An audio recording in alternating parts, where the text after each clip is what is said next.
Hey guys, I'm in the backcountry today, and I have no idea really exactly where I am. I'm just sort of following this road. I mean, I'm not lost because I know if I just turn around and go back that way, I'll be fine. But I am riding solo today, so of course I got halfway out here and I realized, oh, smarty pants, Kim, good job. Left your backpack with all your flat tire gear in the backpack. So now, right there in the front of my brain is constantly like, hey, don't run over anything sharp. Hey, don't run over that. Don't run over that. We don't want a flat tire. Because there's no cell phone reception out here. So it's going to be a real long push back to civilization. I just want to do a quick little talk about something that a friend of mine, Ruben, whom, oh, I want to go down here. I'm sure you guys all remember Ruben. Ruben is the dad of Myrtle. He's also the guy that had a tumor the size of a kiwi on his hip. Yeah, that's Ruben. So we were talking, and he shared a little experience which I totally could relate to. He was sitting at the kitchen table having breakfast with his wife and his little girl Myrtle, and his wife had a dream about him, and it involved another woman, and it was essentially he had died, which, you know, that's not a happy dream, but he had died. This is a dead end. This is a dead end. And if any of you are watching this going, oh my goodness, it's clear cut, oh, those terrible people. Well, if you look here, all these little fir trees that are growing have all been planted. This whole hill has been replanted, and it'll be harvested probably every 30, 40 years. And it works out quite well. So if you're gonna leave comments down below about how much you love trees and everything, yeah, I'm sure you do love trees, but I bet you like living in your apartment building, which is made out of trees, don't you? And you like to sit in your chair that's made out of trees. And so anyways, this is not the Amazon here. When it gets cut down, it gets replanted, reforested, and it works quite well. If I find some on my next ride, I'll show you. They usually have, I got black flies attacking me here. They usually have signs up that say when they're planted, so it'll be like planted 1984, planted 92, whatever. But they'll have students come and work for the summer being tree planters, and you guys make pretty decent coin planting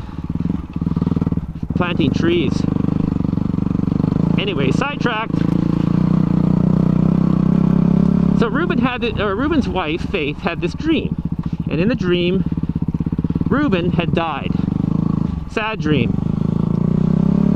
Well, at the funeral, Ruben was in his coffin, open coffin, which I'm not going to have when I die, because I just don't, it's just not me. So, open coffin, and this woman comes, and she is like sort of Hispanic, beautiful Hispanic woman, and she says to Faith, I don't know what to say. I don't know, you know, what kind of words to offer. And Faith says, well, maybe you could say, I'm sorry for your loss. And then she turns, the Hispanic, beautiful Hispanic girl turns and walks to Ruben's coffin, where she bends down and kisses his cold, dead body on the lips. A loving kiss. Ruben's listening to this story, and he's kind of like, whoa, hey. And then Faith threw an orange at him. So, I don't know. I can relate to this because my wife as well has had dreams about me, and we don't, they vary, right?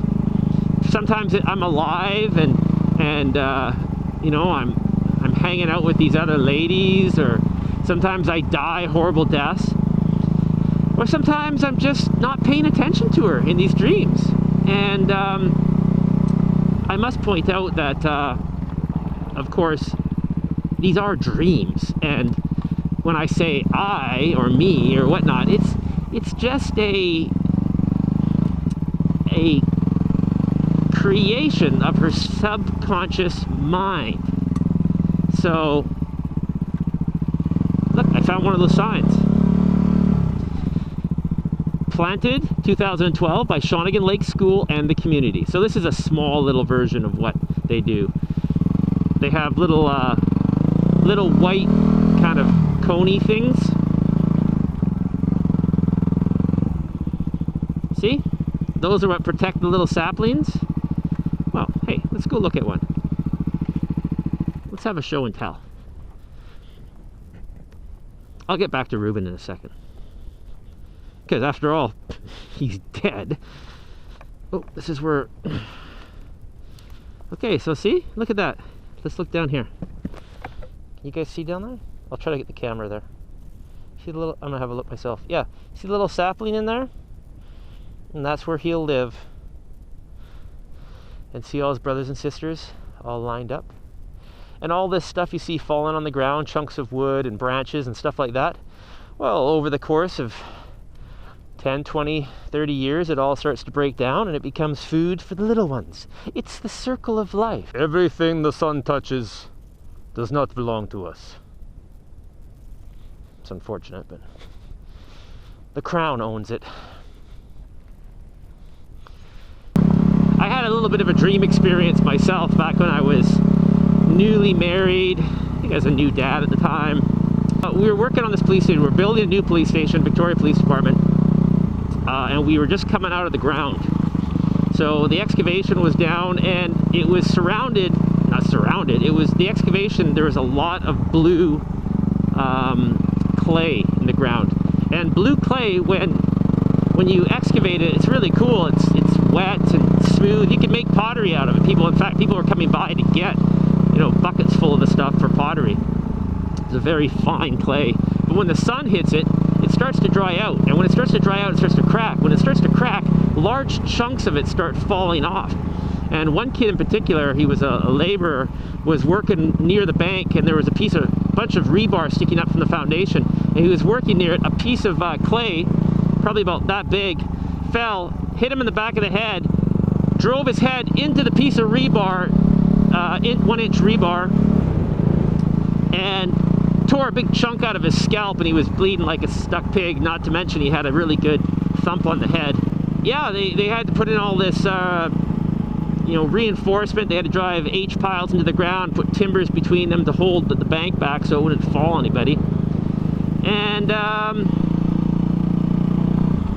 so I was kind of stressed out there because I was working around it. I was hearing chunks of clay falling off constantly. And so one night I'm sleeping and I'm having this dream.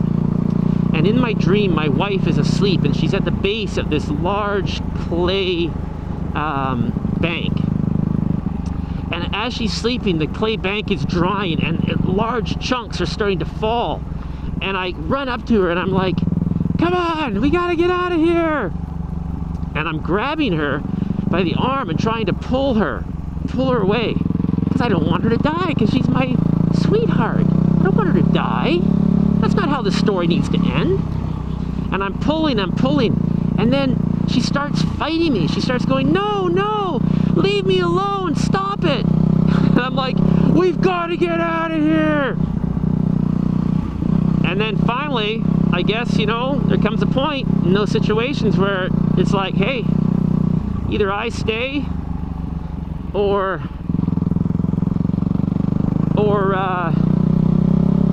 I leave. I gotta live or die, right? And so I left her. I know, it's terrible. It's a terrible story. Now, in reality, what was happening was my wife was sleeping on the bed. I was having this dream and I was physically grabbing onto her arm and trying to get her to, you know, get up and leave. And so in reality, she's going, no, Kim, stop it, stop it. And she's half asleep and I'm pulling on her, eh? And so she woke up, she was all, you know, she started looking for me, couldn't find me. And she went out of the room, and at the base of the stairs, I was halfway up the stairs, laying there asleep, zonked back out. So I don't have dreams where I wake up and I'm angry at my wife. I have dreams where I literally try to save my wife's life and she doesn't want to be saved. So it's one of those things that I worry about. That's why I don't have any knives near my bed or anything like that. Okay, well, I should let you guys go. I got more exploring to do here, so I will let y'all go. Thanks for riding with me. Talk to you later. Bye-bye.